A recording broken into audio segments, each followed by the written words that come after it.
Je parle 9 langues, déclara la jeune femme noire. Le juge éclata de rire, mais demeura sans voix en l'entendant. Son rire résonna dans la salle d'audience comme un coup de tonnerre cruel. Le juge Harrison Foster s'adossa à son siège, essuyant des larmes de rire tout en observant la femme de 24 ans qui se tenait devant lui, les poignets entravés par des menottes. 9 langues, répéta-t-il en ricanant. Mademoiselle Williams, nous sommes dans un tribunal, pas sur un plateau de télévision. Keisha Williams resta parfaitement immobile, ses yeux bruns rivés sur l'homme qui avait son avenir entre les mains.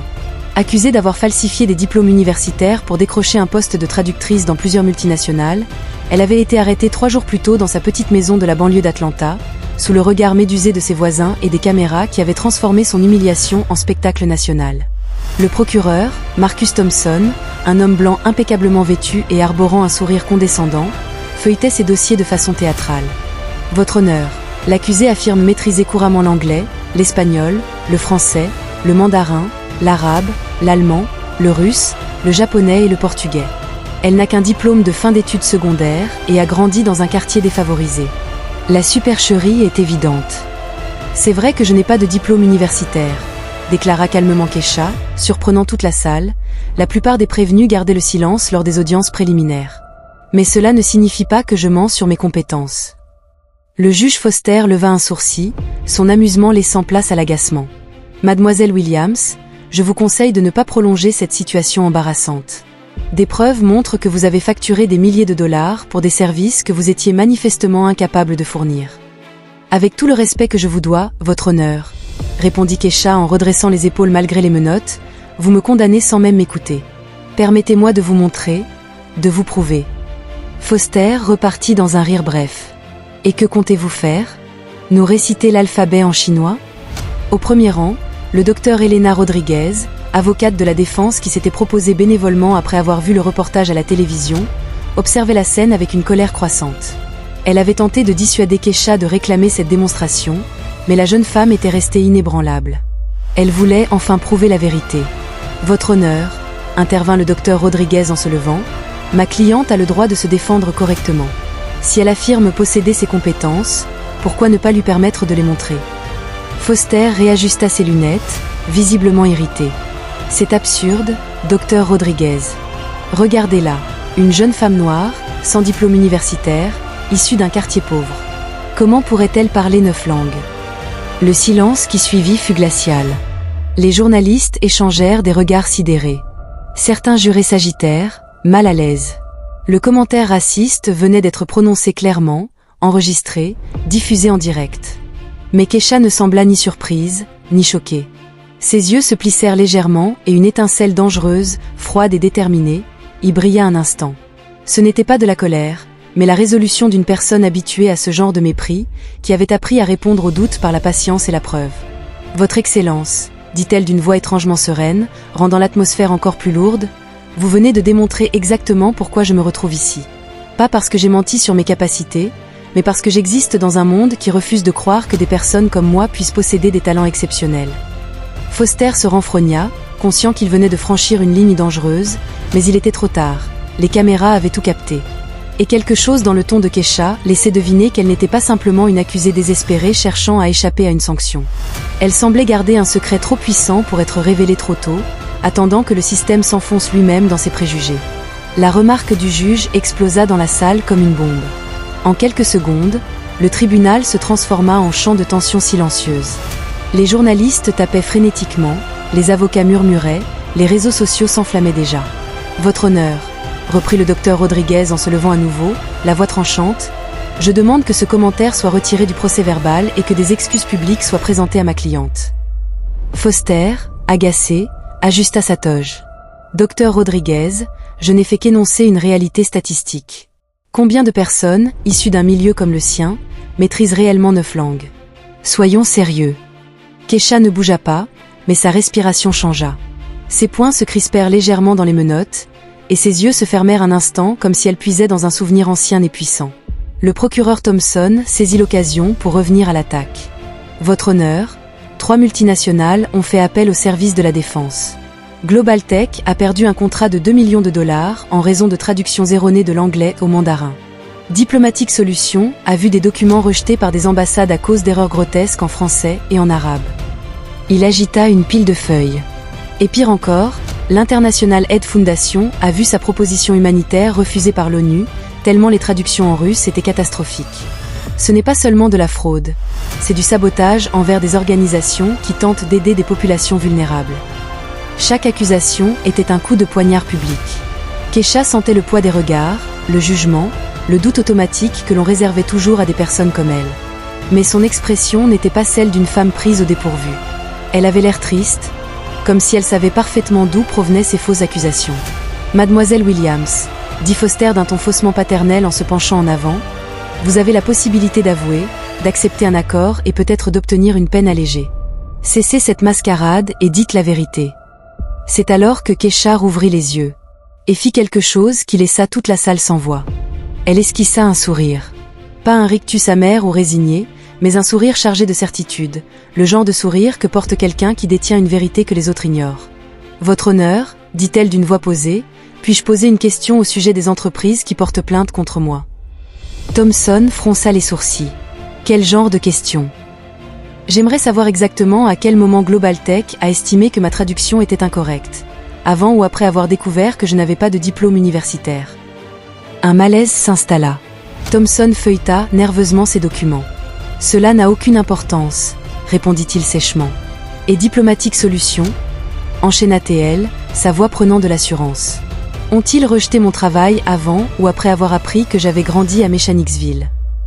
Mechanicsville était le quartier le plus pauvre d'Atlanta, tristement célèbre dans tout le pays pour la misère et la violence qui y régnait. Rien que d'entendre ce nom fit bouger plusieurs jurés, mal à l'aise. Le docteur Rodriguez comprit immédiatement où sa cliente voulait en venir et se leva. « Objection, votre honneur. Ma cliente soulève la possibilité d'une discrimination. » « Rejeté, trancha Foster en frappant son marteau. Le milieu d'origine de la défendresse n'a rien à voir avec la fraude dont elle est accusée.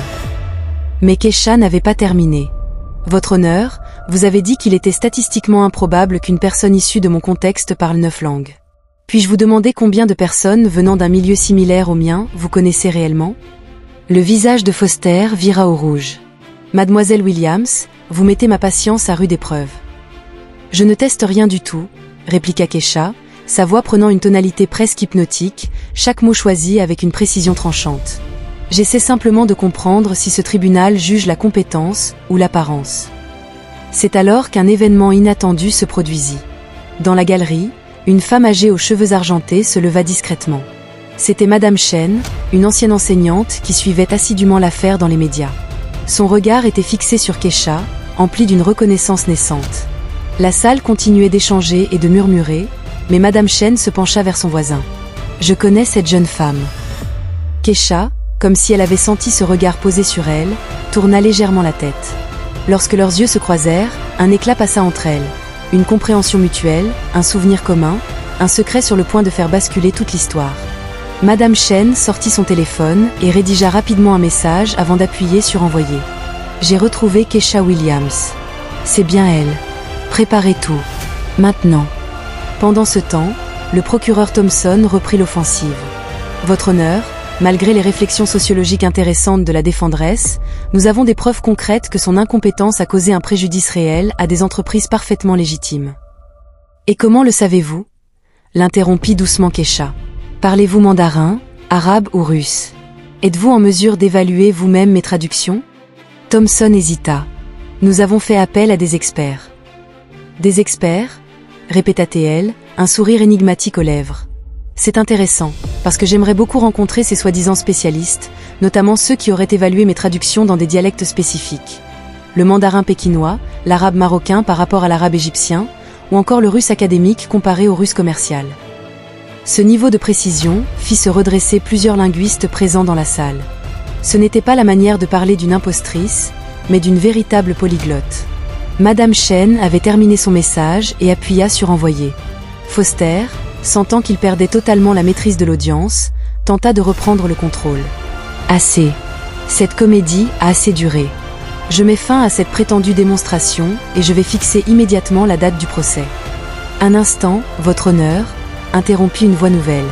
Tous les regards se tournèrent vers un homme distingué, d'âge mûr, qui venait d'entrer dans la salle. Son costume parfaitement taillé, sa prestance naturelle et le porte-document en cuir qu'il tenait indiquaient qu'il ne s'agissait pas d'un simple spectateur. Dr James Morrison, ambassadeur des Nations Unies à la retraite, se présente à Teil en avançant vers la barre. « Je suis désolé d'interrompre la séance, mais je crois détenir des informations essentielles pour cette affaire. » Foster se renfrogna. « Dr Morrison, cette audience est en cours. Vous ne pouvez pas simplement... » « Votre honneur, » le coupa Morrison avec courtoisie, « j'ai travaillé avec des traducteurs et interprètes pendant 30 ans, dans le cadre de missions diplomatiques à travers le monde.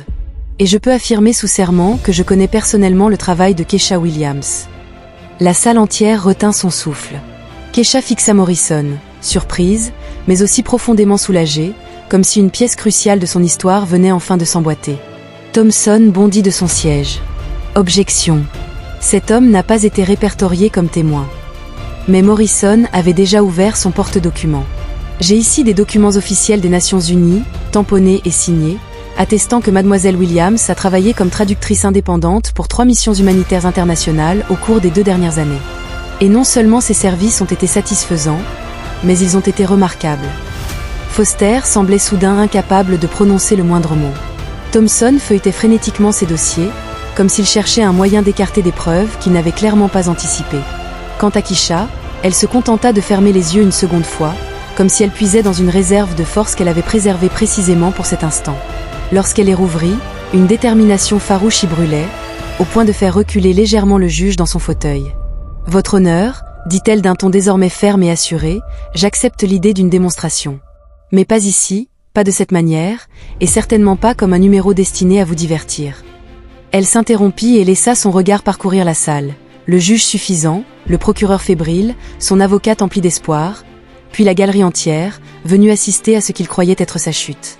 Si ce tribunal souhaite réellement faire éclater la vérité, alors permettez-moi de prouver non seulement que je maîtrise 9 langues, mais aussi pourquoi 3 multinationales puissantes seraient prêtes à mentir pour détruire une jeune femme noire des quartiers populaires qui ose rivaliser avec elle. Ce que personne dans la pièce ne savait, c'est qu'au cours des 3 jours passés en détention, Keisha n'avait pas seulement pleuré sur son sort. Elle avait passé des appels, activé ses réseaux et mis en marche un plan longuement mûri. Un plan capable de transformer sa prétendue culpabilité en l'une des révélations les plus accablantes de discrimination institutionnelle que le système judiciaire américain ait jamais affronté. Chaque humiliation subie ne faisait que renforcer sa résolution. Une force silencieuse alimentée par l'injustice même qu'on voulait lui imposer. Car ce que ses accusateurs ignorèrent toujours, c'est que chaque acte de mépris creusait leur propre tombe. La séance fut suspendue pour 2 heures, le temps que le docteur Morrison présente officiellement ses documents. Pendant la pause, Keisha fut conduite dans une salle réservée où elle trouva, en plus de son avocate, 3 personnes qu'elle ne s'attendait absolument pas à voir. Madame Chen, l'enseignante à la retraite qu'elle avait aperçue dans la galerie, était assise à côté d'un jeune asiatique d'une 30aine d'années qui tapait à toute vitesse sur son ordinateur. À l'autre bout de la table, une femme noire d'âge mûr, élégante et stricte dans sa posture, triait des dossiers avec une précision chirurgicale. « Keisha », dit Madame Chen en se levant, les yeux humides de fierté. « Tu as tellement grandi. Tu te souviens des cours de mandarin à la bibliothèque communautaire ?» Ce souvenir frappa Keisha de plein fouet. À 14 ans, elle avait connu Madame Chen grâce à ses cours linguistiques gratuits, donnés chaque vendredi aux enfants du quartier. Elle y avait passé 3 ans, absorbant non seulement le mandarin, mais aussi le français et l'allemand, avec une soif d'apprendre qui impressionnait même les enseignants les plus chevronnés. « Professeur Chen », murmura Keisha, la voix tremblante. « Je pensais que vous aviez quitté la région. »« Je suis partie en Chine », répondit Madame Chen. « J'y ai travaillé 5 ans comme consultante en éducation. Et devine qui j'ai recommandé comme traductrice indépendante à plusieurs organisations internationales quand elles cherchaient quelqu'un possédant de solides compétences linguistiques ?» Le jeune homme derrière l'ordinateur leva les yeux. « Moi, c'est Daniel Park. Je suis expert en cybersécurité. La professeure Chen m'a demandé d'enquêter sur les entreprises qui t'accusent.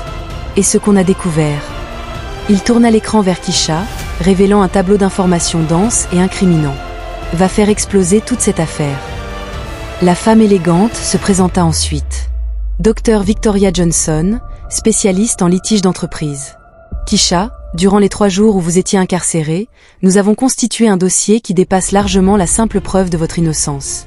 Nous allons dévoiler une conspiration visant à discréditer des traducteurs indépendants compétents dépourvus de diplômes prestigieux. » Daniel ouvrit un dossier numérique. « Global Tech, la première à t'avoir accusé, possède un historique documenté de rejet systématique du travail de traducteurs noirs ou latinos, peu importe la qualité. J'ai trouvé des courriels internes où des cadres parlent d'éviter les « profils douteux ». Ce sont leurs mots. Diplomatic Solutions est encore pire, ajouta le Dr Johnson en étalant des photos et documents. Ils maintiennent deux listes, la Premium, réservée aux diplômés d'universités renommées, et la liste Diversité, où ils placent des traducteurs issus de milieux populaires pour ensuite discréditer systématiquement leur travail. Kisha sentit monter en elle un mélange de soulagement et de colère. « Et l'International Aid Foundation ?»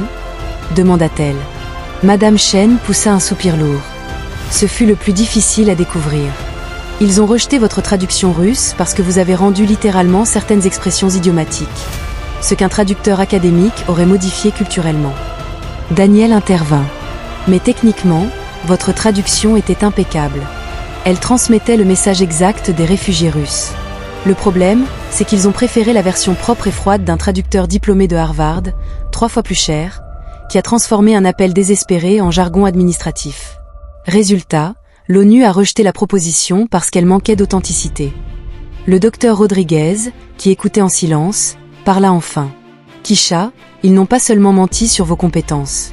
Ils ont façonné un standard impossible, où votre précision culturelle a été interprétée comme une faiblesse. Au cours de l'heure suivante, l'équipe révéla toute l'ampleur de l'enquête menée pour la défendre. Grâce à des demandes d'accès à l'information, à des données publiques et à des employés mécontents, Daniel avait obtenu des emails prouvant que les 3 entreprises coordonnaient leurs efforts pour éliminer les traducteurs non diplômés qui offraient des services de meilleure qualité à moindre coût. Madame Chen, de son côté, avait contacté des organisations internationales où Kisha avait travaillé sous pseudonyme. Elle avait rassemblé des lettres de recommandation et des évaluations qui contredisaient totalement les accusations. Le Dr Johnson avait découvert un schéma clair. Ces 3 entreprises faisaient partie d'un consortium informel contrôlant les contrats gouvernementaux de traduction, et Kisha représentait une menace directe à ce monopole. Mais le plus important, dit Madame Chen en posant une large enveloppe devant elle, c'est que vous n'êtes pas seul. Nous avons identifié 12 autres traducteurs noirs, latinos et asiatiques qui ont subi exactement le même type de sabotage ces 5 dernières années.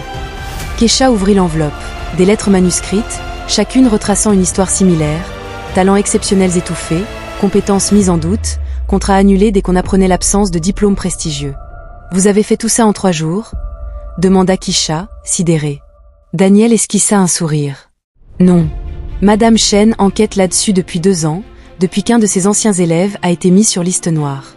Ton cas n'a fait qu'accélérer les choses. » Lorsque Kisha retourna dans la salle d'audience, l'atmosphère avait radicalement changé. La tribune était encore plus remplie, désormais de journalistes spécialisés en droit civique, de représentants d'organisations internationales, et de nombreux traducteurs indépendants qu'elle reconnaissait parmi la foule. Le juge Foster rouvrit la séance avec une irritation à peine dissimulée. Il avait visiblement profité de la pause pour se renseigner sur le Dr Morrison, découvrant qu'il s'agissait d'une figure internationale hautement respectée, pas du genre qu'on pouvait balayer d'un revers de main. « Dr Morrison », commença Foster d'un ton forcé mais poli, « je comprends que vous déteniez des informations concernant les compétences de la prévenue.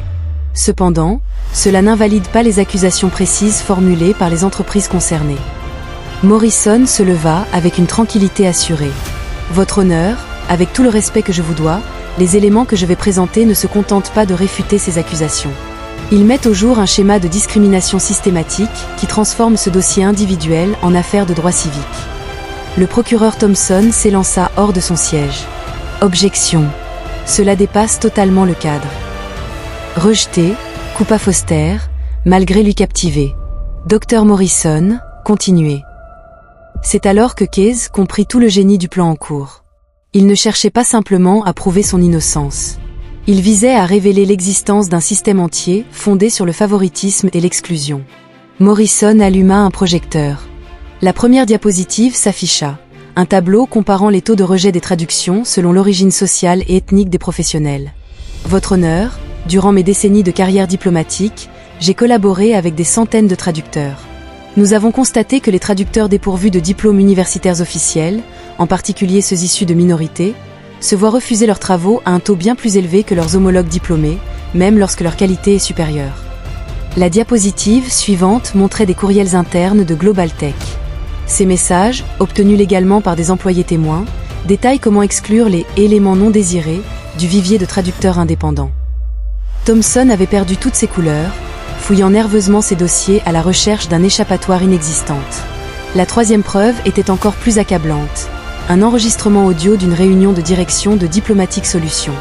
Dans cet enregistrement, poursuivit Morrison d'un ton implacable, les responsables discutent de l'usage de critères volontairement subjectifs afin d'écarter les traducteurs dont le profil ne correspond pas à l'image voulue par l'entreprise. Case observa Foster. Toute trace d'arrogance avait disparu de son visage. Il réalisait qu'il n'assistait plus à un simple procès pour fraude, mais à la mise au jour, en direct, d'une discrimination pouvant mener à des enquêtes fédérales et à des poursuites colossales. C'est alors que Madame Chen se leva dans la tribune. « Votre honneur, je demande la permission de témoigner, même si mon nom ne figure pas sur la liste. » Foster hésita, dépassé par l'ampleur soudaine de l'affaire. « Professeur Chen. Très bien. Allez-y. » Il y a 15 ans, commença-t-elle, j'ai enseigné le mandarin à une adolescente de 14 ans dans une bibliothèque de quartier. En 6 mois, elle avait assimilé ce que des étudiants universitaires mettent 2 ans à maîtriser. Aujourd'hui, cette jeune femme est accusée de fraude par des personnes qui n'ont jamais pris la peine d'évaluer son véritable talent, convaincues que ses origines rendaient impossible une telle maîtrise. La salle entière était suspendue à ces mots. Si ce tribunal souhaite réellement rendre justice, il doit se demander non pas si Case Williams a menti sur ses compétences, mais pourquoi un système entier s'est ligué pour dévaloriser des talents qui menaçaient son monopole, un monopole fondé sur le privilège, pas sur la compétence. Foster balaya la salle du regard. Les caméras filmaient chaque seconde, les journalistes griffonnaient frénétiquement, le public observait avec une attente brûlante. Il comprit qu'il n'était plus face à un simple dossier. Il devenait le juge qui déciderait si la justice américaine pouvait encore prétendre être impartiale. Sous cette pression, il réajusta nerveusement sa toge. Sans le savoir, chacun de ses propos méprisants précédents avait déjà été archivé, prêt à devenir le cœur d'un scandale national sur les préjugés judiciaires. Il inspira profondément, conscient qu'il avait perdu tout contrôle sur la situation. « Très bien, » dit-il d'une voix serrée. « Si mademoiselle Williams insiste pour faire sa démonstration, qu'elle procède. » Case s'avança au centre de la salle, libérée de ses menottes.